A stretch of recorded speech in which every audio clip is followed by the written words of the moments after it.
tardes. Vamos a continuar, a iniciar la sesión de la tarde. Me acompaña Fernando Miró Linares, es profesor titular de Derecho en la Universidad Miguel Hernández de Elche, donde además es el decano de la Facultad de Ciencias Sociales y Jurídicas. Además es el director del Centro Crímina, Centro para el Estudio y Prevención de la Delincuencia de esta misma universidad. Es especialista en distintos aspectos, en distintos ámbitos del derecho penal moderno, especialmente en el ámbito del derecho penal económico y de manera muy destacable en el derecho de las nuevas tecnologías, ámbito en el que ha centrado su investigación de los últimos años. Como obras destacables se pueden señalar, por ejemplo, su libro sobre el cibercrimen, Fenomenología y Criminología de la Delincuencia en el Ciberespacio, del 2012, y trabajos como Cibercriminalidad y Responsabilidad de los Prestadores de Servicio a la luz de la normativa europea y de su interpretación por los tribunales españoles, cibercrímenes económicos y patrimoniales, derecho penal, ciberbullying y otras formas de acoso no sexual en el ciberespacio, o la respuesta penal al ciberfraude. Nos va a hablar ahora exactamente el título de la ponencia. No es Gerardo, pero bien, sí, perdón. Son los ataques a los sistemas informáticos, del hacking y el ciberterrorismo.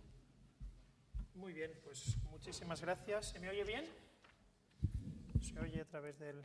Bueno, pues muchísimas gracias. Quiero comenzar por agradecer a Juan Carlos López y a Dan Nieto por hacer lo que muchas veces se dice en la universidad, pero difícilmente se hace, que es hacer cursos realmente multidisciplinares y desde varias perspectivas. En este caso, además, digamos que es totalmente obligado, porque la cibercriminalidad no se entiende sin la conjunción de todo un conjunto de ciencias muy diverso. Y, bueno, pues por haber pensado en mí para participar en este curso, permitirme conocer Ciudad Real, aunque sea la estación, por el lugar inadecuado, que es por donde he salido, la facultad, pero en todo caso para mí es un placer estar aquí. También he de decir que muy en particular por el aprecio y la admiración científica que le tengo a uno de los grandes jóvenes penalistas, digo joven en su caso porque así yo lo soy más, que es Dan Nieto. Bien, a partir de ahora voy a hacerlo de pie, voy a intentar someterme a los límites de tiempo. He de decir que tengo para hablar 1 hora y media, 2 horas o lo que haga falta, pero ya he visto que hay gente además muy interesante. Después de mí seré lo educado que tengo que ser. Para ser educado al final lo importante es, como dice la teoría de la oportunidad criminológica, lo importante es pues simplemente eliminar la oportunidad. En este caso la oportunidad depende de que sea eliminada por la moderadora. La moderadora le pido por favor que me corte cuando llegue el tiempo que hemos pactado, porque es así como tiene que ser. Bien, lo primero que voy a hacer es disculparme porque voy a incumplir, no sé cómo se ve, no sé si podemos apagar estas luces de aquí. ¿Se pueden apagar estas de aquí? Ah, genial, ¡buah! Impresionante. Bien, vamos a ver, empieza bien. Lo primero que voy a disculparme es porque, como se habrá visto, los que hayan mirado el programa, no tiene absolutamente nada que ver el título con lo que pone en el programa. La segunda noticia es que no solo no tiene nada que ver el título, sino que el contenido tampoco. Por tanto, yo me someteré en las preguntas a cualquier pregunta que sea sobre el tema de intervención que era, creo, del hacking al ciberterrorismo, temas que me parecen apasionantes y sobre los que he trabajado mucho y sobre los que, aunque aquí, pues, en concreto en temas de hacking, la profesora Esther Morón sea la number one y tenga muchas más cosas que decir, yo puedo decir lo que corresponda. Pero en todo caso es verdad que yo he traído un planteamiento distinto porque creo además que os va a interesar más y que les va a interesar más también por el tipo de público que tenemos aquí, que es variado y que yo creo que bueno, puedo dar un poco el perfil, porque es cierto que vengo del mundo jurídico y estoy en el mundo jurídico todavía, pero estamos realizando desde el Centro Crímina investigaciones de otro tipo, investigaciones empíricas, investigaciones criminológicas, y por tanto lo que voy a dar aquí es una visión algo diferente y yo creo que complementaria a lo que se ha visto. La ponencia se llama Cibercriminalidad -2.0, comprendiendo la ciberdelincuencia, previniendo el ciberdelito. Esta tendencia que tiene uno a intentar ser original le lleva también a veces a ser hortera, ¿no? Porque esto de -2.0, voy a intentar explicarlo por qué. Pero, bien, el objetivo de alguna forma de esta ponencia es intentar, digamos, comprender de qué estamos hablando cuando hablamos de cibercriminalidad, siempre con la finalidad de prevenir. Uno de los problemas que tiene el planteamiento los estudios que se han hecho en materia de cibercrimen y el propio tratamiento de la cibercriminalidad es que desde un principio no se le ha tratado como lo que es, como un fenómeno social, y se le ha tratado más como un problema de sistemas. Y es un problema que afecta a los sistemas, pero es un problema social. Y el objetivo, se supone, de las políticas tiene que ser la prevención de la cibercriminalidad. Por tanto, la razón de que se llame algo así como cibercriminalidad menos 2.0, comprendiendo la ciberdelincuencia, previniendo el ciberdelito, es porque estamos en la actualidad ante un nuevo tipo de cibercriminalidad distinto al que se denominaba delincuencia informática, y es importante comprender cuáles son las características y los caracteres, sobre todo desde las ciencias sociales también, de ese nuevo tipo de delincuencia para poderla prevenir. Si no comprendemos bien el ciberdelito 2.0, el cibercrimen 2.0, difícilmente podremos negarlo, difícilmente podremos llegar al menos 2.0 y prevenir la ciberdelincuencia. La idea, por tanto, de la que partimos es una idea muy básica, muy sencilla, casi incluso obvia, que es la idea de que el ciberespacio es distinto al espacio físico y la forma en la que los elementos que conforman el crimen desde una perspectiva de evento social, que son un agresor motivado, una víctima adecuada y la ausencia de un vigilante, la ausencia de gestores del lugar, etcétera, va a darse de forma distinta a cómo se da en el espacio físico. Y si comprendemos eso, tendremos más posibilidades de prevenir el ciberdelito. Por tanto, cuando hablamos de cibercrimen, cuando hablo de cibercrimen, me estoy refiriendo a un concepto tremendamente amplio, amplísimo, como cualquier delito cometido por medio del uso esencial del TIC o en el ámbito de intercomunicación personal que es el ciberespacio. Por tanto, es algo que va más allá del concepto de delincuencia informática que se utilizó en un principio, de la técnica utilizada o el objeto sobre el que se realiza. En el caso de la cibercriminalidad, cuando hablamos de cibercrimen, nos referimos a la delincuencia realizada, cualquier tipo de delincuencia, sobre cualquier bien jurídico, sobre cualquier interés, de cualquier modo, realizada en el ciberespacio, que es el ámbito en el que se perpetra el delito, y por tanto ya la diferenciación es, por una parte, la delincuencia física, la que se comete en el espacio físico, y la ciberdelincuencia o la delincuencia cometida en el ciberespacio. La razón de que sean distintas es que la estructura de funcionamiento material de los dos mundos, el ciberespacio y el mundo físico, son distintos y, por tanto, los mecanismos de prevención también van a tener que serlo. Bien, a partir de aquí, la conferencia tiene dos partes, es decir, para intentar ver cuál es la realidad del cibercrimen, vamos a intentar ver, no va a dar tiempo a verlo todo, me voy a saltar probablemente las cosas más interesantes, que sean las del estudio que hemos hecho, una muestra de más de 2.000 jóvenes de la provincia de Alicante, que es el primer estudio a nivel nacional de estas características realizado en España, y donde analizamos pues, la victimización, también los hábitos de los menores en Internet de 12 y 18 años, etc. Me voy a dejar muchas cosas. Pero en todo caso, la idea es, para ver cuál es la realidad del cibercrimen, tenemos que intentar ver primero cuánto es el cibercrimen. Hay una discusión importante sobre si es un mito, si es una realidad, cuánto de cibercrimen hay. Y, en segundo lugar, me interesa cómo se produce el cibercrimen, desde la perspectiva que a mí me interesa, que es la perspectiva de las ciencias sociales. Yo recién vengo de una estancia de investigación de 3 meses en un centro que es uno de los más importantes en Inglaterra en ciencias sociales, donde solo quieren contratar informáticos. Esto es una cosa curiosa, pero esto es a dónde vamos. A dónde vamos es a que los que estamos en ciencias sociales estemos aprendiendo, como estoy aprendiendo yo ahora, muy lento, estadística, y los que estáis en ciencias informáticas, en ciencias de la computación, comprendáis también las bases de las que parten las ciencias sociales para analizar fenómenos complejos como es este. Pues bien, primero, empezando por la idea del cuánto es, estoy desarrollando un trabajo con el profesor Marcus Felson que se trata de aplicar al ciberespacio las que él denominó en su momento las falacias del crimen. En este sentido voy a utilizar el término falacia en el sentido de un argumento falso. No voy a hablar aquí de todas ellas, solo de las 3 primeras, aunque son muy interesantes. Pero es verdad que en materia de cibercrimen hay cosas que se dan por ciertas, hay cosas que digamos se dan porque son así, Y son argumentos falaces y que cuando se contrastan con los datos empíricos son argumentos incluso que son totalmente falsos. Ahora hablaré de la falacia del nombre, de la falacia del no es para tanto y la falacia dramática. La falacia de la justicia y la policía es una falacia general al crimen. Es la idea de que con justicia y policía es como realmente se puede prevenir el crimen y que es la justicia y la policía la mejor forma de conseguir reducir la criminalidad. Como digo, simplemente voy a nombrar las falacias y no voy a explicarlas. Si queréis puede quedar para el debate. La falacia del no derecho es una falacia curiosa porque es casi contradictoria, pero que también surge en el Internet, la idea de que en Internet hay no derecho, no hay derecho o hay menos derecho que hay en el espacio físico, cosa que es absolutamente falaz. La falacia de hay más derecho, de hecho, hay mucho más derecho, hay más ordenamientos jurídicos, que pueden afectar incluso a veces todos a la vez.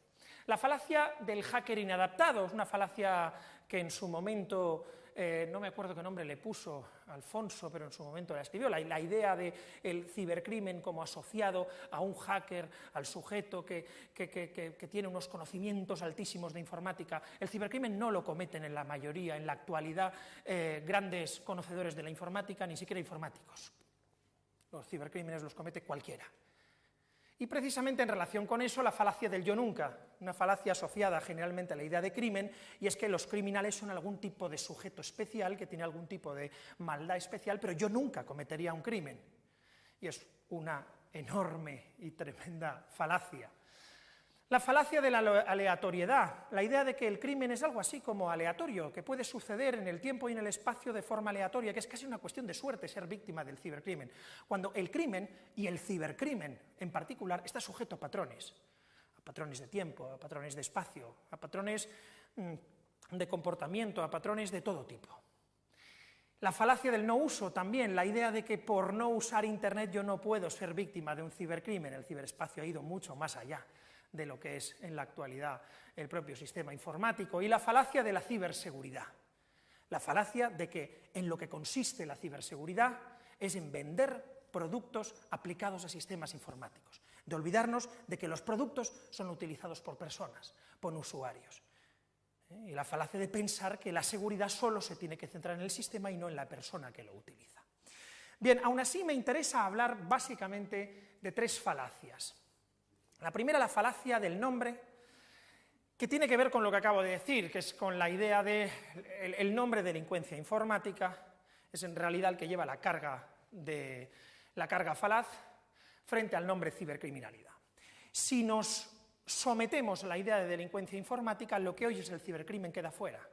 Y hoy el cibercrimen es mucho más de lo que es la delincuencia informática y de lo que fue la delincuencia informática. La idea de todos los delitos cometidos en el ámbito de comunicación, que es el ciberespacio.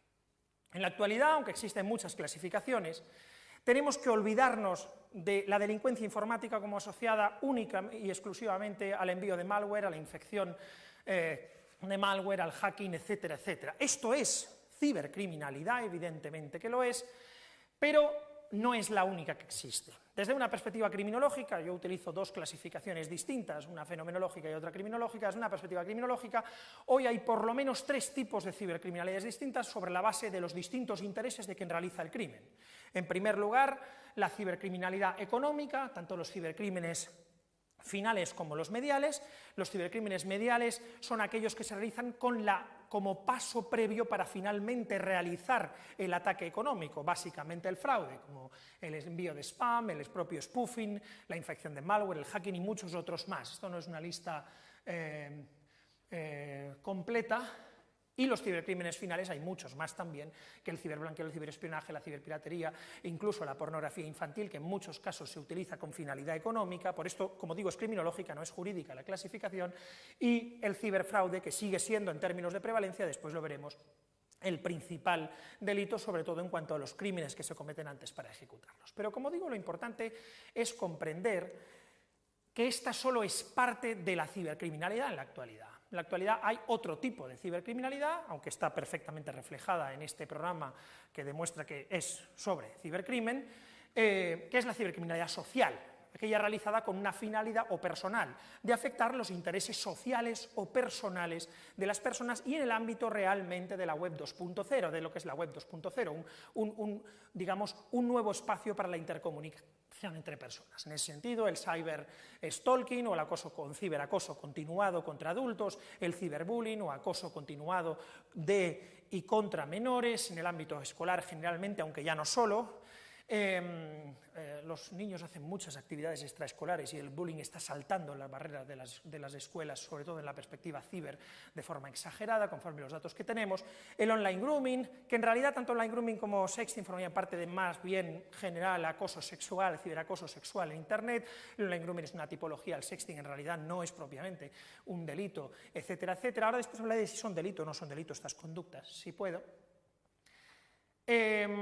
Y finalmente, los cibercrímenes políticos, que también están empezando a adquirir una importancia cada vez mayor. Hoy en día, pues el ciberhacktivismo, el ciberterrorismo, el ciberespionaje, la ciberguerra, que ya a nadie le parece del todo extraña, aunque quizá todavía está lejos en algunas perspectivas, y el hate speech o la difusión de mensajes de odio racial a través de Internet son realizados con voluntad ideológica o política por parte de quien lo realiza. Y todo eso es cibercrimen, y no solo lo más informático, lo que se asocia con la utilización del sistema informático, entre otras cosas, porque hoy en día la mayoría de los cibercrímenes se realizan a través del teléfono móvil. Bien, la segunda falacia que me parece interesante, solo voy a lanzar ideas, no tengo más tiempo para explicar las cosas con mucha más profundidad, es la falacia del no es para tanto. La falacia del no es para tanto es una falacia muy peligrosa, sin embargo muy enraizada, incluso en algunos académicos. Esa idea de que el cibercrimen no es para tanto y que no es tan importante y que no hay tanto cibercrimen como parece. Es una idea que tiene dos partes, solo voy a hablar de una de ellas, pero tiene dos partes. Una parte es que no hay tanto cibercrimen, como se dice. La segunda parte sería que aunque haya cibercrimen, el cibercrimen no es tan importante como puede ser el delito físico. Y que siempre un delito físico va a ser más importante que un delito cometido a través del ciberespacio. Esta idea no la voy a poner en duda, aunque es fácilmente rebatible, porque al final lo que importa es la afectación al interés, que se puede producir tanto de una forma como de otra, pero me voy a centrar en la otra, en la falacia del no es para tanto, desde la perspectiva, digamos, cuantitativa. La verdad es que si uno mira las estadísticas oficiales en España, es verdad que no es para tanto. Aquí he traído yo simplemente la memoria de Fiscalía de 2012, no os voy a explicar cómo se hacen las memorias de Fiscalía, y por tanto en la validez científica que tienen estos datos, pero en todo caso, aquí tenemos procedimientos que acabaron en acusación. Vemos que en 2012 por cibercriminalidad 1092, frente a los 112.000 por violencia de género, 95.000 por delincuencia vial, cuidado, procedimientos penales, lógicamente, por delincuencia vial, procedimientos penales. Pero incluso en delitos contra el orden público, 12 veces más delitos contra el orden público. Los delitos contra el orden público son muy residuales. ¿Por qué? ¿Esto significa que hay pocos cibercrímenes? Bueno, por lo menos acaban en denuncia, sí. Vamos a ver qué pasa con los procedimientos incoados. Vamos a comparar lo que son los procedimientos que acaban en acusación con los procedimientos que se incoan y que vienen generalmente, 90 y pico %, de una denuncia previa. Aquí tenemos 7.597, 142.000, 118.000, 21.793. La diferencia ya entre delitos contra el orden público y cibercrimen no es tan alta. ¿Qué significa esto? Lo que significa es que solo el 13,7% de los cibercrímenes que son denunciados acaban en una acusación. Esto significa que son denunciados no, sino que son incoados, porque son denunciados muchos más que no llegan siquiera a incoación. Mientras que en violencia de género el 78,8%, el 80,7% en delincuencia vial y el 60,95% en delitos contra el orden público. ¿Por qué es esto? Tampoco lo voy a explicar, pero con muchas de las cosas que se han dicho en este curso, sobre todo con las explicaciones de los procesalistas, el problema de la transnacionalidad, el problema que tiene irse cuando no tienes la identidad del sujeto a otro país a pedir qué y a pedírselo cómo, etcétera, etcétera, hace que la cibercriminalidad que se ve en las sentencias sea solo un pequeño trozo del iceberg que está detrás y que es la cifra real. Porque además, y esto es lo importante, ¿significa que estos son los delitos que realmente existen? Evidentemente no. Los procedimientos incoados no se corresponden con los delitos cometidos. Esto en criminología está muy aceptado desde hace mucho tiempo.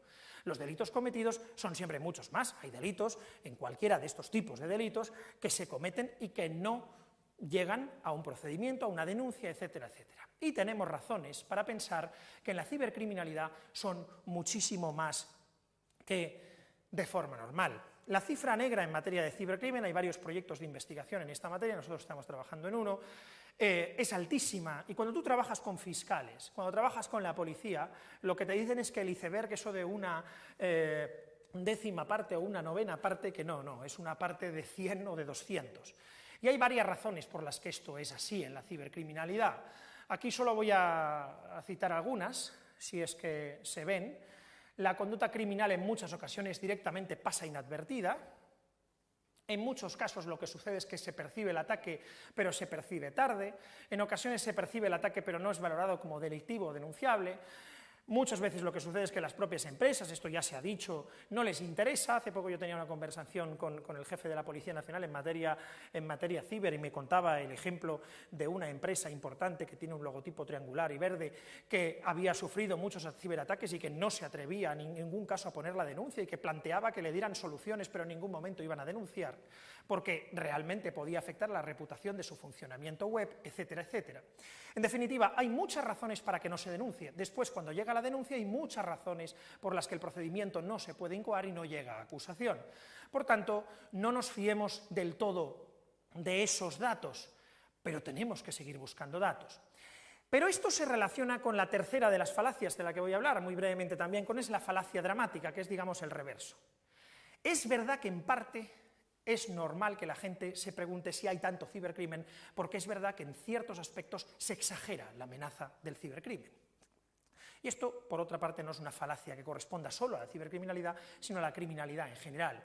Los medios de comunicación dan una imagen distorsionada interesada, con fines puramente comerciales y nada más que comerciales, y esto es cierto que perjudica la prevención del delito. ¿Dónde se focaliza? ¿Habéis oído hablar recientemente de algún suceso de hacking? ¿Algún hackeo? Te he visto sonreír. ¿Y quién salía en el hackeo? ¿A quién se le realizaba el hackeo? Alguna actriz por ahí. Alguna actriz, ¿no? Jennifer Lawrence, etcétera, etcétera. Sale en portada, además es la noticia más leída, porque si pinchas en la noticia es posible que te lleven al enlace donde esté el hackeo y entonces puedes ver las imágenes que le quitaron del móvil a Jennifer Lawrence. Esos son los ciberespionajes que interesan, esos son los ciberdelitos que interesan. Lo que interesa son determinadas formas de ciberespionaje. Snowden ha ocupado más páginas que cualquier tipo de cibercrimen en los últimos años. El ciberterrorismo, la ciberguerra, que es cierto que existe, pero se ha escrito más del virus Stuxnet y de si lo había hecho Israel o lo había hecho Estados Unidos que casi de cualquier otra cosa. Y esto es la realidad del cibercrimen, pero es verdad que es una realidad mucho más pequeña. La realidad del cibercrimen son ciberfraudes, es ciberacoso y es ciberespionaje. Pero ni siquiera sobre lo que se escribe es la auténtica realidad. Según nuestros datos y las estadísticas de todos los centros y la estadística de todos los que se dedican a la investigación empírica, es verdad que hay phishing, pero no hay tanto como auction fraud. Los auténticos pérdidas, ¿sabéis dónde se producen en ciberfraude? Porque compras una cosa en eBay y no te envían el producto. Ese sigue siendo el ciberfraude mayoritario. Es cierto que hay ciberacoso, pero lo único que sale en prensa son los suicidios. Y sin embargo hay muchos casos de ciberbullying. Y hay ciberespionaje, pero es mucho menos político que industrial y no siempre de grandes empresas a grandes empresas. En definitiva, la falacia dramática afecta también a la consideración de cuánto es. Y necesitamos saber cuánto es, y esta es una tarea en la que estamos muchos desde hace tiempo. Nosotros hemos intentado aproximarnos a esta idea del cuánto es, a intentar saber cuál es la realidad de la cibercriminalidad, por medio de lo que en ciencias sociales se viene utilizando como la principal, la más poderosa y la más fiable, no absolutamente, pero desde luego mucho más fiable que todas las que hemos visto, todas las estadísticas oficiales y también, que por cierto, más fiable que todos los datos de las empresas privadas que les interesa también en determinados momentos exagerar la amenaza del cibercrimen para vender productos informáticos. Hemos utilizado los estudios de victimización, que son en ciencias sociales, están asumidos como, digamos, encuestas válidas para saber cuál es la realidad de la criminalidad, de la delincuencia. Debido a un I+D que hemos puesto en marcha, nosotros realizamos 2 estudios, estos se ven muy pequeñitos, lo voy a leer yo, 2 estudios. El primero fue ciberactividades cotidianas y victimización. Fue un estudio nacional que realizamos con una muestra pequeña de 600 españoles, pero representativa de la población española, entre 18 y 65 años, eso sí, que usaba Internet mínimo 8 horas a la semana, porque queríamos saber no solo qué les pasaba, sino que usaran Internet y qué les pasaba y cómo utilizaban Internet. Ahora explicaré por qué. El segundo estudio, es un estudio mucho más ambicioso que hemos realizado entre 2.038 estudiantes, entre 12 y 18 años de edad, de 20 institutos de la provincia de Alicante. Es representativa solo de la provincia de Alicante, lógicamente, pero es cierto que las características demográficas de la provincia de Alicante son correspondientes con las características demográficas de la población española y se puede implícitamente considerar prácticamente representativa de la población española, porque incluso la N es suficiente para que fuera representativa de la población española, porque es la muestra más grande que se ha hecho en un estudio de estas características en nuestro país. Además, es una encuesta que, frente a la encuesta telefónica que realizamos la primera, precisamente porque necesitábamos los permisos paternos, es una encuesta que se realizó ad hoc allí y, por tanto, es una encuesta de más de media hora, de más de 180 preguntas y con una cantidad de información absolutamente ingente. Aquí veremos algunos datos. La cantidad de información y las posibilidades de cruce de información que tenemos es, pues para tener mucha gente trabajando en ella en los próximos 3 o 4 años. Bien, con estas 2 encuestas hemos obtenido unos datos de prevalencia de cibervictimización que, además, puedo decir que son, no solo estadísticamente totalmente fiables en cuanto a la victimización, sino que además correspondientes con la mayoría de los estudios existentes a nivel internacional. Pero a lo mejor el primer dato os parece chocante. El primer dato es que el 87,2% de los adultos y el 87,4% de los menores ha sido víctima de algún cibercrimen. Bueno, ¿qué pasa? ¿Que han mentido? No, lo que pasa es que ¿de qué estamos hablando cuando hablamos de cibercrimen? Como siempre, el problema es cuáles son las variables dependientes, cuáles son realmente lo que estamos midiendo. ¿Qué estamos midiendo cuando hablamos de victimización y cibervictimización? Lo primero es que nos olvidemos del concepto de crimen desde una perspectiva normativa. No existe ningún estudio de victimización en el mundo que se haga desde una perspectiva normativa, por varias razones. La primera, por comparabilidad. La mayoría de las conductas, muchas de las conductas que hemos preguntado así, no son delictivas en sí mismas. Pero la razón es porque si preguntamos conforme a un régimen normativo, la encuesta no sería comparable con otros países del mundo. En segundo lugar, hay un puro problema de procedimiento, y es que para hacer estas encuestas tienes que utilizar un determinado tipo de lenguaje que es contradictorio con el lenguaje que se utiliza en los códigos penales españoles, y en los de cualquier sitio, por cierto. La tercera cuestión es que nos interesa más allá de lo que es delictivo, nos interesa el fenómeno cibercrimen en, digamos, determinados límites, pero nos interesa más allá de lo que incluso puede ser reputado delictivo en un determinado momento. Y esto se entiende, esta cifra puede parecer exagerada, pero cuando vemos de qué estamos hablando de victimización lo vamos a entender mejor. No sé si se ve bien desde ahí. La victimización por cibercriminalidad económica, la A es adultos, la M es menores, en adultos es del 86,6%. En realidad, las víctimas de fraude son solo el 6,6%, que es un porcentaje un poquito más bajo del 7% que establecen las estadísticas europeas. Entonces, ¿de qué estamos hablando de victimización? Puede ser haber sido victimizado por infección de malware, haber recibido alguna infección de malware. Los porcentajes que hay son incluso superiores al 75%, son 82, 83% en otros países. Esto significa que el 75% ha sufrido una infección de malware, el 24,4% ha sufrido algún tipo de pérdida de datos, de archivos, etcétera, etcétera.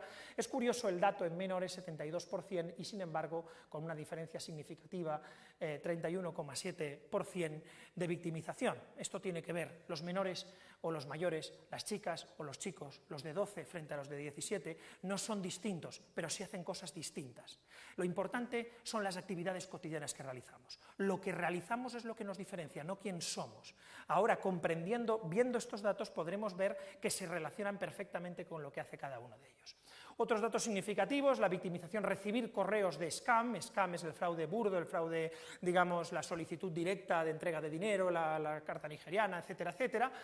Solicitud de spam o de phishing, yo veo que es verdad que no es correspondiente con la mayoría de los estudios porque es significativamente superior, se habla de un 60% de recepción de spam, y como digo, el dato de lo que sería desde una perspectiva, digamos, de delito, el comportamiento del fraude, un 6,6% y un 3,4%. Puede parecer al lado de los otros una victimización pequeña, sigue siendo un dato, en mi opinión, tremendo. 6,6% de los españoles han sufrido algún tipo de fraude con pérdida económica, que lo preguntábamos como tal. Los datos son mayores en adultos que en menores, y esto también depende, o esto también se relaciona con lo que realiza cada uno. Lo que realiza cada uno es que los menores, lógicamente, realizan muchas menos compras en Internet y mucha menos actividad de compra en Internet que los adultos. Y esto es lo que explica, pero al revés, la diferencia tan brutal que existe entre la victimización social en adultos y en mayores. 21,6% de los adultos ha sufrido algún tipo de ciberataque continuado, tiene que ser, conforme lo hemos categorizado, pero algún tipo de ciberataque a través de Internet. El 53,7% de los menores lo ha sufrido. ¿Cuáles hemos categorizado? Contacto repetido no deseado, amenazas, como podemos ver aquí, los más graves son amenazas y coacciones.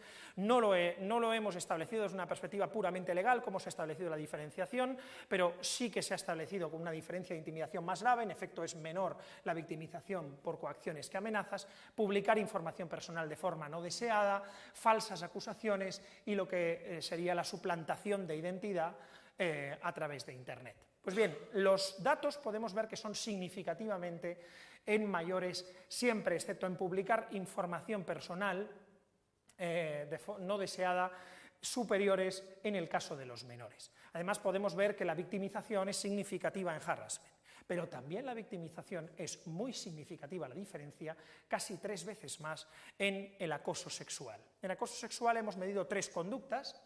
Ser víctima de acoso a través de webcam, es decir, haber sido obligado, no haber recibido la solicitud de enviar una imagen, eso después veremos los porcentajes y se van mucho más. El sexting, estamos hablando no de porcentajes del 2%, compartir imágenes sexuales, estamos hablando de imágenes de porcentajes del 10, del 12, del 13, etcétera, etcétera. Aquí estamos hablando de haber sido obligado a realizar actos sexuales a través de webcam, un 0,6%, un 0,2% en caso de adultos, pero la victimización es muy significativa en el caso de haber sido obligado a enviar fotografías a través de Internet. Más significativo es ver quién lo hace y las edades de quien lo hace. Todos estos datos no lo voy a poder dar, pero si eres una chica de 16 años, lo más posible es que quien te haya obligado sea probablemente el exnovio a cambio de imágenes que él ya tiene, pero conforme a los datos estadísticos, números, no me estoy inventando nada, estoy dando datos, es decir, absolutamente empíricos y que puedo contrastar. Pero en cambio, si tienes 12 o 13 años y eres un chico, es un desconocido, porque es otro tipo de sujeto el que te está acosando sexualmente. Fotografías, haber sido obligado a enviar fotografías, tenemos un 0,2 frente a un 2% prácticamente de los menores, y haber recibido mensajes solicitando un contacto para realizar actos sexuales de forma explícita, ¿vale?, que sería lo más parecido, no propiamente, pero lo más parecido al grooming, un 1,8% en adultos y un 4,8% en el caso de menores. Bien, estos son los datos de prevalencia. Tengo muchos más. ¿Cómo voy de tiempo? ¿Cuánto llevo? Menos cuarto, es decir, me quedan un cuarto de hora. Vale, pues entonces voy a pasar de todo esto. Simplemente os diré que hemos medido estas conductas, digamos, por encima, pero después hemos medido cada una de las conductas: haber sido víctima de insulto repetido, contar rumores o mentiras, acceder a sus cuentas, contactar repetidamente, amenazas, suplantación de identidad, bla, bla, bla. Hemos hecho las medidas, además, en victimización por chicos y por chicas. Es significativo que casi siempre son más victimizadas las chicas, excepto algunas conductas, y algunas conductas muy significativas. Publicar fotos o vídeos íntimos son más obligados los chicos que las chicas, pero sobre todo es que la edad de los chicos que son obligados a ser victimizados tienen 12 años y no hemos podido medir 11 y no hemos podido medir 10, pero son pederastas y los niños tienen el teléfono desde los 10 años. Por lo tanto, es decir, estamos hablando de perfiles, que además Wallach y Finkelhor en Estados Unidos, en perfiles que han podido acceder a cibercriminales y a acosadores y a pederastas, acosadores sexuales y a bullies a través de Internet, etcétera, han identificado como perfiles de criminales que cuadran perfectamente con los perfiles victimales que nosotros estamos definiendo. En todo caso, lo lamento, pero no puedo analizar mucho más en acoso sexual. En acoso sexual se ve lo que estaba diciendo, obligado a realizar comportamientos de tipo sexual a través de webcam, es el único comportamiento que lo son mucho más los chicos que las chicas, y cuando se ve esto en términos de edad, pues es significativo. También hemos medido el control de la pareja. Hemos medido muchísimas cosas. Hemos medido el control de la pareja a través de Internet, concretamente por medio de 3 conductas: controlar a los amigos que incluyes o que tienes que quitar en las redes sociales, mensajería instantánea, etc. La victimización es de un 13,7%. Pedir que retiren fotos o comentarios en redes sociales, mensajería instantáneas, por parte, en este caso, tiene que ser de la pareja, es decir, quien lo realiza, es un porcentaje de un 8,6%.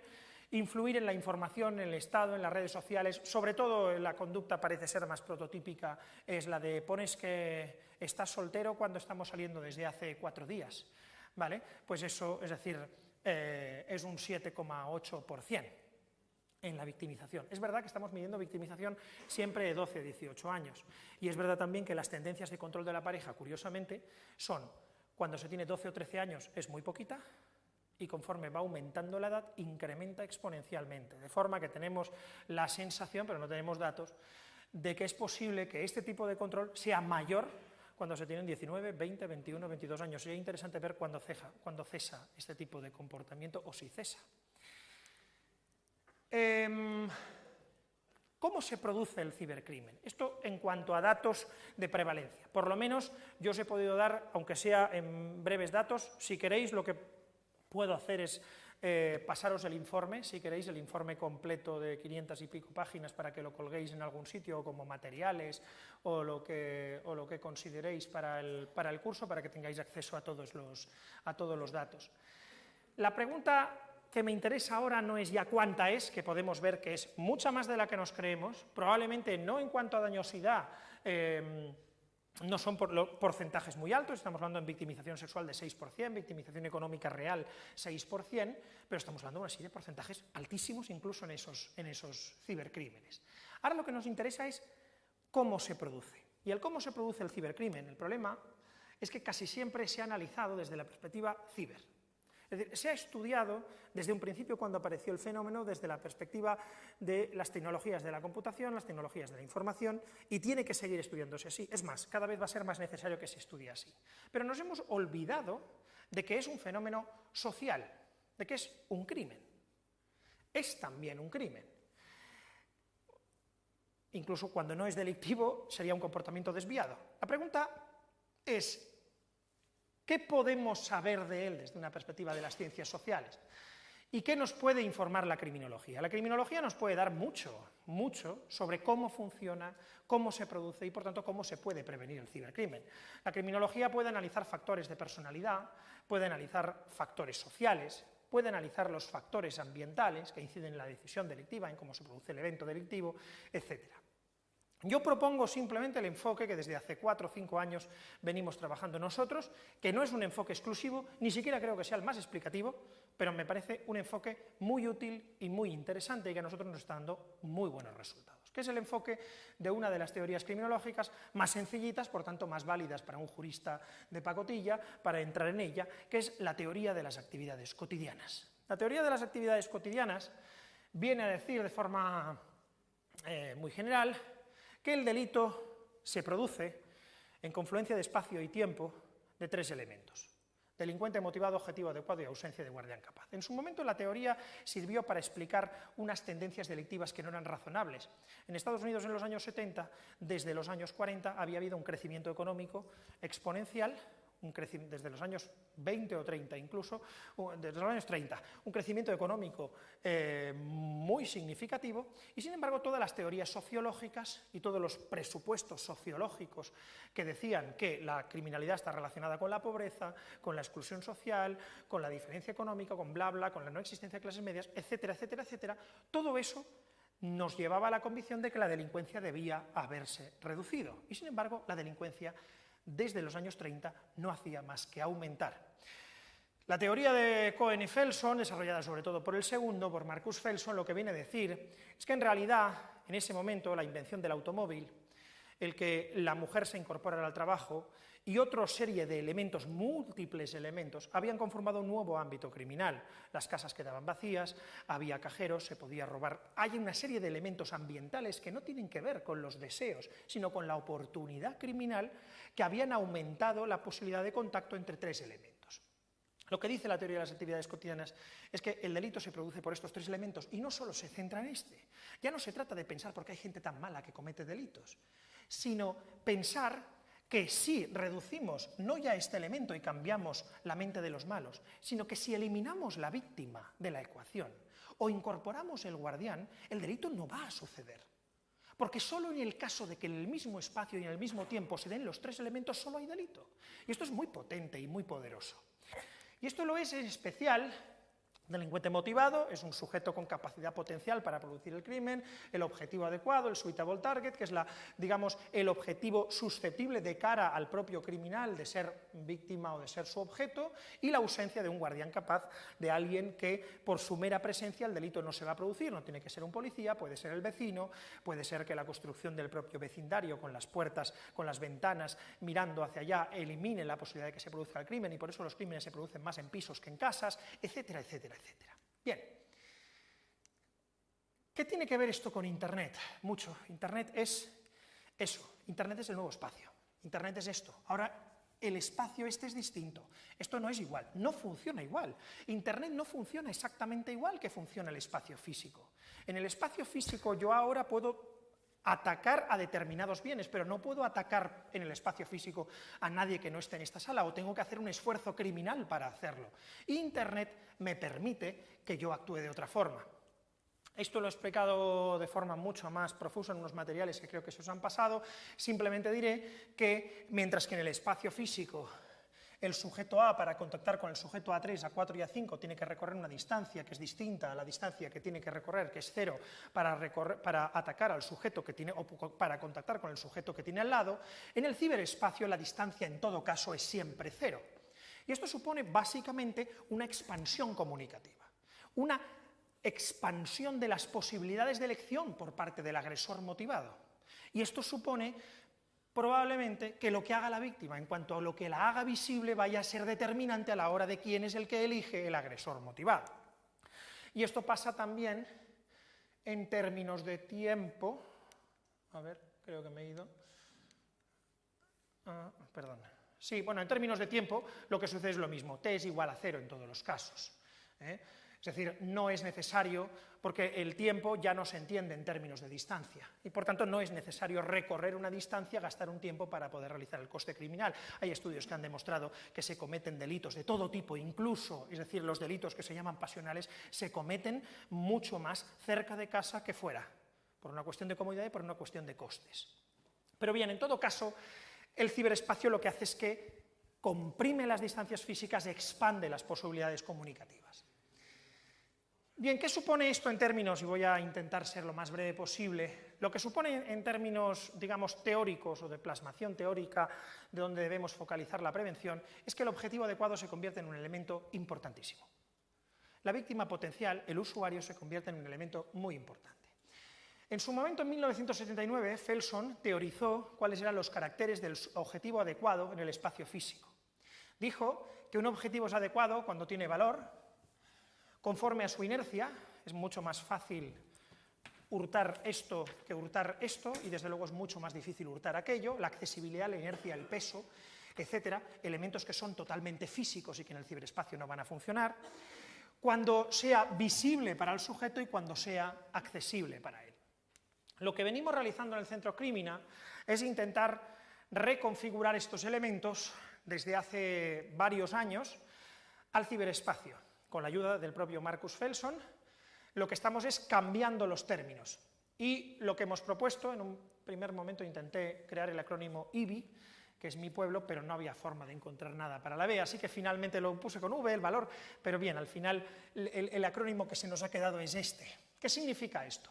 Los tres elementos que hacen que un objetivo sea más adecuado que otro, y a partir del cual podemos crear variables y medirlo si es verdad empíricamente que eso es así, son, en primer lugar, la introducción.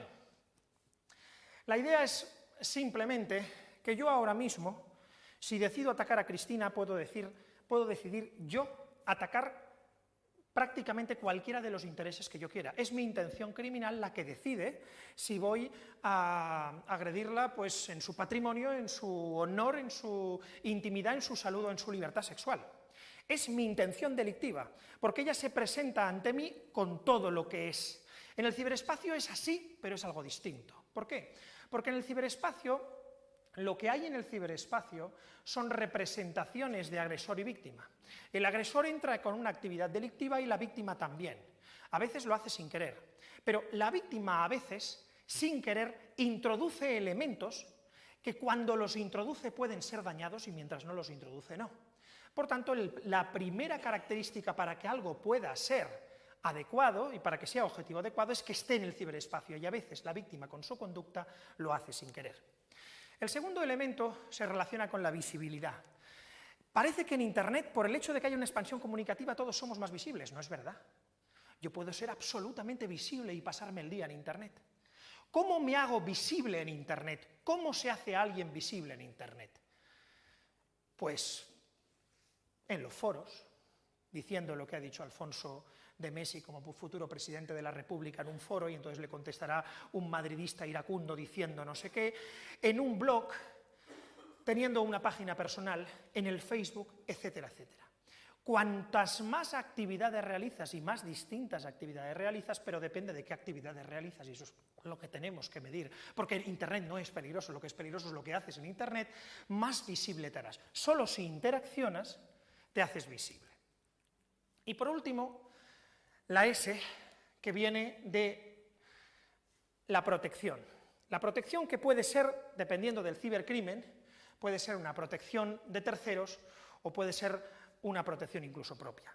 ¿Quiénes son los guardianes capaces en el ciberespacio?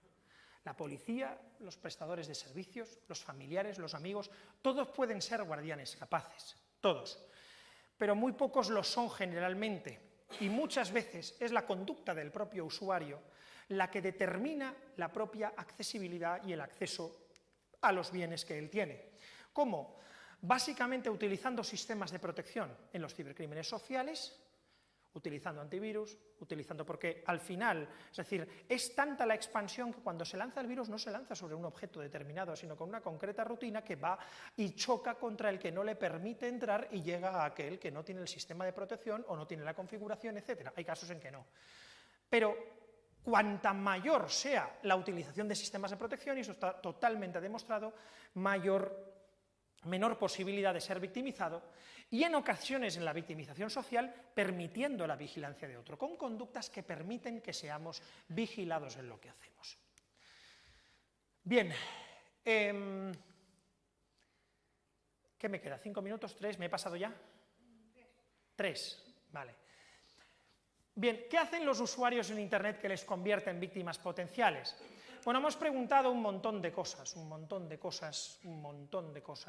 150 preguntas en total de todo tipo.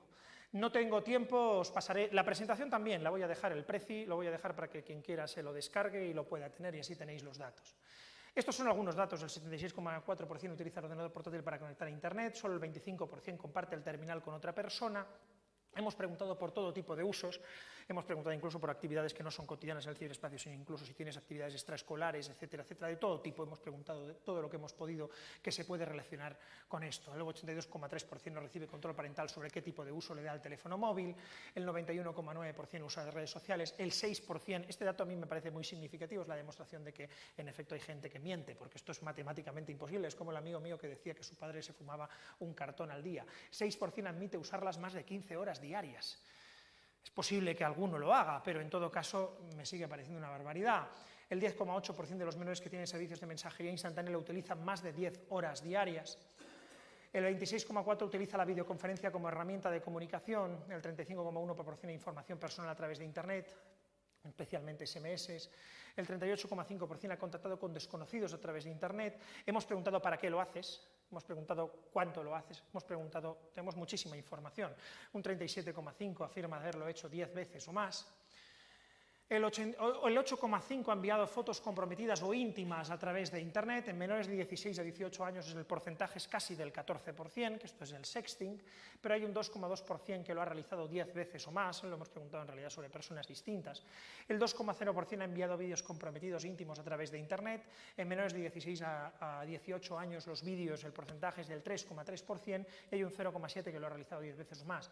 El 16,0% ha mantenido conversaciones eróticas del teléfono, bla, bla, bla. El 5,7% no utiliza ningún tipo de antivirus, el 40,8% de los menores tiene fotos personales en el ordenador desde el que conectan a Internet, en el caso del teléfono móvil el porcentaje asciende al 50,3%. Bien, lo que hemos hecho después, con esto termino, simplemente iré a las conclusiones, es analizar si nuestras hipótesis son ciertas. Perdón, se me ha olvidado con las prisas apagar el teléfono, perdón, ¿eh? Sí, perdón. Y hemos encontrado que en efecto las hipótesis se confirman en nuestro estudio. Factores de riesgo. En ciberacoso, la tabla esta lo que significa, este porcentaje de aquí, es la mayor probabilidad que existe de quien realiza esta conducta de ser víctima de este delito, ¿vale? El que facilita contraseñas a través de Internet tiene un 73,4% mayor de probabilidad que el que no lo hace de ser víctima de ciberacoso. El que contacta con desconocidos, ser usuario de redes sociales, facilitar información personal, abrir enlaces o descargar archivos, ser usuario de foros, etcétera, etcétera. Estos son los factores de riesgo y estos son los factores de protección. Se han controlado por parte de los padres sobre las horas, no sobre el uso. Sobre el uso, por cierto, no sale como representativo, al contrario, más bien sale como que puede ser incluso un factor de riesgo. Compartir el ordenador con los padres o compartir el ordenador con la familia se ha mostrado como un factor de protección. Compartir el ordenador es bastante lógico, volvemos a las premisas criminológicas de las que partimos. Limitar el acceso a las redes sociales también. Ahora explicaré estos datos, porque ¿esto qué significa, por cierto? Significa que ser un usuario de un blog es peligroso. Claro, el problema es que con estos meros datos y con un análisis bivariado y con considerar esto que son porcentajes y factores de riesgo, con esto no tenemos nada. Entonces lo que hemos hecho es dar el paso hacia adelante, porque en realidad lo importante no es que realices una conducta de riesgo, es cuántas conductas conjuntamente de riesgo realizas. Eso es lo que te convierte realmente en una víctima potencial. En el acoso sexual, facilitar información personal, evidentemente contactar con desconocidos, abrir enlaces o descargar archivos enviados por desconocidos, facilitar contraseñas en usuario de foros, etc. Y factores de protección, no guardar información personal en el ordenador desde el que se accede a Internet, no guardar información personal en el móvil desde el que se accede a Internet, tener a familiares como contactos en las redes sociales, compartir el ordenador con los padres, etc. Y en control de la pareja, estos. Simplemente, y paso a las conclusiones, las hipótesis se confirman: a mayor interacción con otros usuarios, mayor la probabilidad de victimización; a mayor introducción de bienes, menor autoprotección y menor vigilancia, mayor posibilidad de ser víctima. Y esto, finalmente, lo hemos comprobado por medio de una aplicación de un sistema matemático, que son las redes neuronales artificiales. No lo voy a explicar porque ni yo lo entiendo, esto no lo he hecho yo, que consiste básicamente, esto no lo entiendo, no tengo ni idea, yo puedo decir perceptrón multicapa, pero no tengo ni idea de lo que es. Bueno, sí, me han explicado más o menos algo básico, que es que lo que hemos hecho, lo que sí sé es que hemos hecho, porque eso dije yo que lo teníamos que hacer, lo que no sé es cómo se tiene que hacer, pero sí sé que hemos hecho. Lo que hemos hecho es meter todos, absolutamente todos los factores y relacionarlos entre sí. Entonces lo que hemos creado es decir, una red que nos permite crear una aplicación informática por la cual nosotros pasamos la encuesta a un menor y la encuesta nos va a decir cuál es la posibilidad de ser víctima de cada uno de los menores. Porque lo que nos hacemos es mezclar todas las conductas, porque la conducta es multicausal. Decir que Internet es peligroso o que no tener o que contactar con desconocidos es peligroso es una burrada. En sí no es peligroso. Lo peligroso es realizar aquello conjuntamente que produce realmente el riesgo, y eso no lo podemos saber solo. Es cierto que hay factores que son factores de riesgo y probablemente tengamos que aprender. Sobre todo lo que tenemos que aprender es que los prestadores de servicios no pueden seguir pidiendo datos personales y datos privados reales para abrir cuentas, cuando eso está demostrado que pone en riesgo, y sobre todo en menores de 13-14 años, el ser víctimas de acoso sexual, porque inmediatamente se les amenaza con que sé dónde vives, etcétera, etcétera. Por tanto, lo que probablemente podamos hacer es empezar a cambiar el ambiente de alguna forma, y hay muchas cosas que la información que tenemos nos puede resultar muy valiosa. Bueno, en definitiva termino, el grosor y el color es distinto según la según el distinto valor. Además, tenemos el valor de los principales factores, los principales indicadores. El más importante es el comportamiento desviado, esto es bastante lógico, es decir, acosar en Internet es lo que te puede convertir en el ciberacoso en víctima de acoso. Contactar con desconocidos, agregar a personas desconocidas, cotillear, utilizar determinadas herramientas, etcétera, etcétera. Y con esto termino. Con las conclusiones me va a dar un patatús. La primera, la cibercriminalidad. Como después me haya quedado por debajo del tiempo, me voy a enfadar, ¿eh? Pero no creo. La primera, la cibercriminalidad, es una realidad de todo apunta que seguirá aumentando. Simplemente dos ideas. La económica sigue siendo la más prevalente, pero es verdad que aumenta la cibercriminalidad social. Hay que desdramatizar determinados cibercrímenes, pero probablemente alertar sobre la proliferación, aunque alertar sobre la proliferación no es inteligente, pero entonces el legislador, con perdón de la expresión, se pone cachondo y empieza a regular, y eso es lo peor que puede pasar, que el legislador parezca que piense. El ciberespacio es diferente al espacio físico, por tanto, la forma en que se relacionan los elementos también es diferente. Para la prevención del cibercrimen adquiere, por tanto, mucha importancia comprender la víctima, pues ella es la que decide qué introduce, cómo se protege y la visibilidad que ella misma tiene.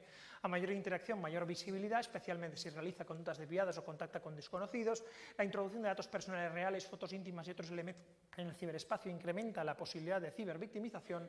La víctima puede protegerse incorporando determinados sistemas de protección en los cibercrímenes económicos y permitiendo la vigilancia de otros, sobre todo de sus hermanos o sus padres, compartiendo el ordenador, sobre todo a determinadas edades, es muy recomendable. En cambio, lo que no es recomendable es decirle dónde tiene que hacer y caparle el ordenador. Eso es estúpido porque no sirve absolutamente para nada. Es necesario educar e involucrar a los proveedores de Internet. Esos hay que involucrarles y obligarles, y no regular solo respecto a cuando nos tienen que dar información respecto a un delito de pornografía. Hay que establecer obligaciones concretas respecto a cómo se tienen que comunicar con el usuario y a otros agentes sociales para entender que es más fácil hacer que el cibercrimen sea más difícil, consiguiendo que las víctimas potenciales sean menos adecuadas. Muchas gracias y estoy dispuesto a las preguntas que sea. Gracias.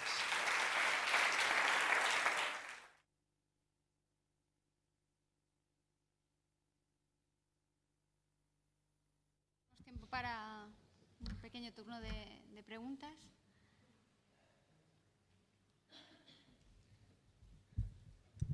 Hola. Has comentado varias veces lo de que si los padres supervisan a los hijos o compartir el ordenador y cosas así. Y la pregunta es que según qué generaciones, muchas veces los hijos sabemos bastante más que los padres. Si mi padre tuviese que supervisar lo que hago yo, ahí es cuando me iban a delinquir, pero bien, vamos. Sí, bueno, lo primero es que cuando hablamos de supervisión hay ahí varios datos interesantes y no están todos. Los que son, a ver, es antes de aquí.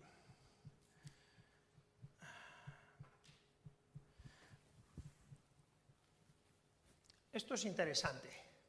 Control por parte de los padres sobre las horas de uso del móvil, compartir el ordenador con los padres, limitar el acceso a las redes sociales. Nosotros hemos preguntado, no me acuerdo cuántas, cuestiones respecto al control paterno, pero son cosas muy distintas, por ejemplo, el control por parte de los padres sobre las horas del uso del móvil y el control por parte de los padres de lo que hacen con el móvil, porque hay padres que creen que pueden controlar lo que hacen con el móvil y lo que hacen con el ordenador.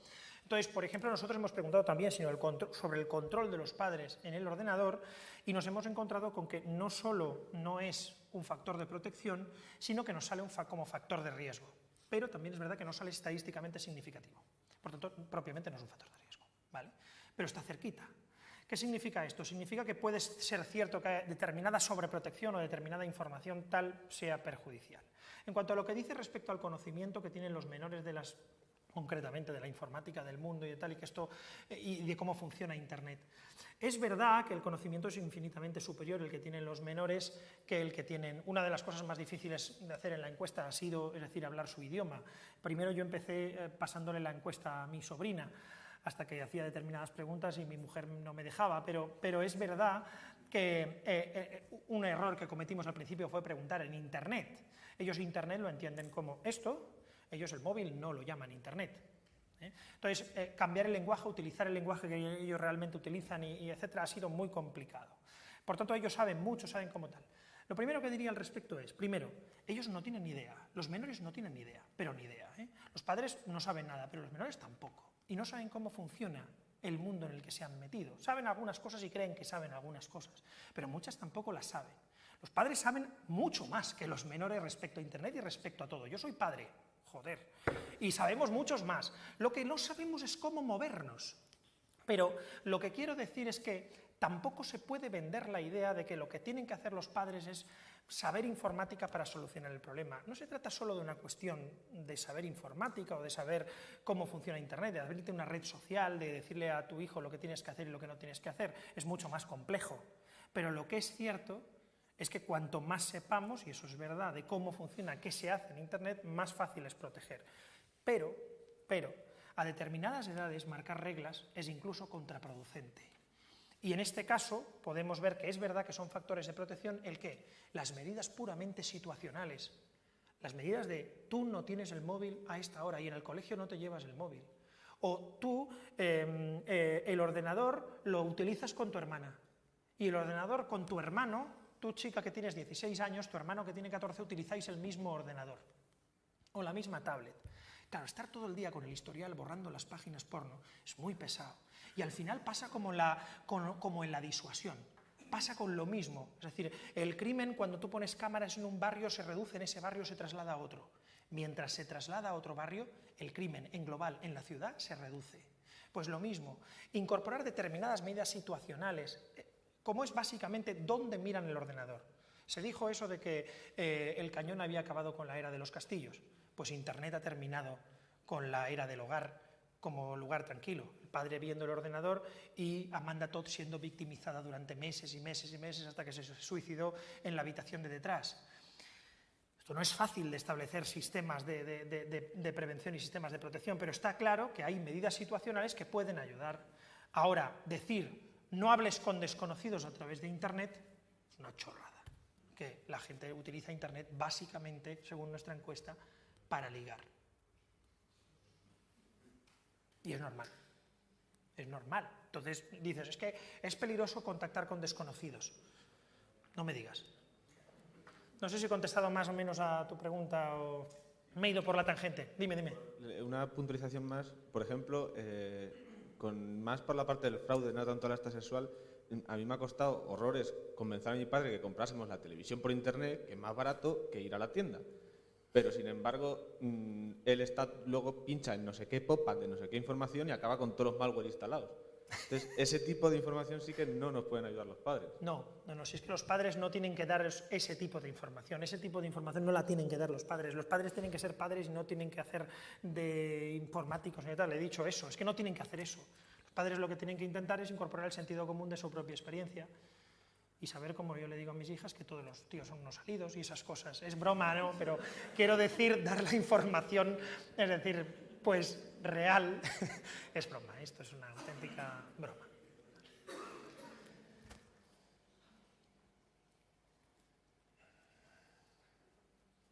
Pues, si no hay ninguna pregunta más, pasamos a la siguiente intervención.